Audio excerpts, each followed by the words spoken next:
चमचमीत खमंग रेसिपीसाठी रुचकर मेजवानीला सबस्क्राईब करा आणि बेल आयकॉनवर क्लिक करा. वांग बटाटा किंवा भरली वांगी आपण नेहमीच खातो, पण आज मी तुम्हाला एक वांग्या बटाट्याचीच भाजी दाखवणार आहे आणि ती पण जरा वेगळ्या पद्धतीची. तर त्याच्यासाठी इथे मी एक कढाई तापवत ठेवलेली आहे. कढाई तापलेली आहे, त्याच्यात आपण 4 ते 5 टेबलस्पून तेल गरम करून घेऊया. इथे मी 3 मीडियम साईजचे बटाटे घेतलेले आहेत. ते सोलून मी त्याच्या काचऱ्या केलेल्या आहेत. ते मी आता कुरकुरीत होईपर्यंत परतून घेते, साधारण 1 ते 1.5 मिनिटं. बटाटे बऱ्यापैकी कुरकुरीत झालेले आहेत. इथे मी साधारण अर्धा किलो भरताचं वांग घेतलेलं आहे आणि त्याच्याही काचऱ्यासारखं कापलेलं आहे. तेही आता घालून घेते. हे वांग पण आपण 1 ते 2 मिनिटं जरा परतून घेऊया.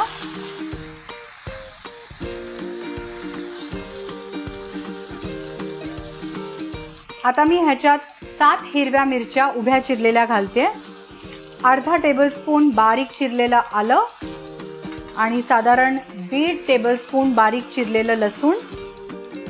अजून जरा 2 मिनिटं आपण परतून घेऊया.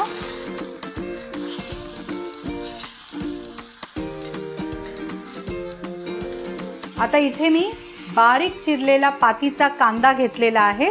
फक्त कांदा, साधारण 6 कांदे आहेत हे घालते. पुन्हा एकदा हे व्यवस्थित मिक्स करून घेऊया. आपण हे 2 मिनिटं परतून घेतलेलं आहे आणि याच्यात आता मी अर्धा चमचा हळद आणि थोडंसं मीठ घालून घेते. पुन्हा एकदा हे मिक्स करूया.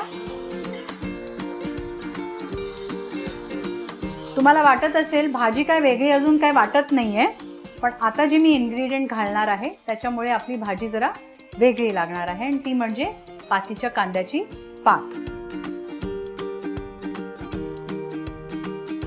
6 पातीचे कांदे घेतले होते, ते कांदे आपण फोडणीला घातले आणि आता ही पातही वापरलेली आहे.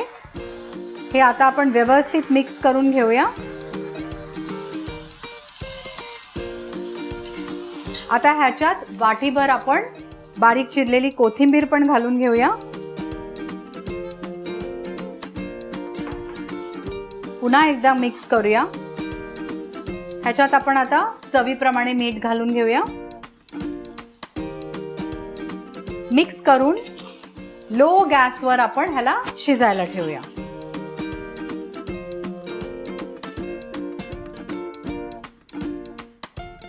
आपण 10 मिनिटं बारीक गॅसवर हे शिजायला ठेवलं होतं.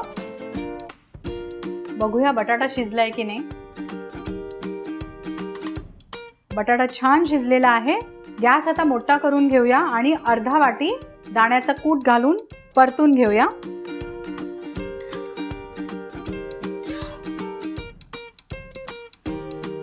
ह्याच्यात आपण अर्धा लिंबाचा रस पण घालून घेऊया आणि आपली भाजी आता तयार आहे. ही भाजी तयार आहे. गॅस बंद करून आपण एका सर्विंग बोलमध्ये काढून घेऊया.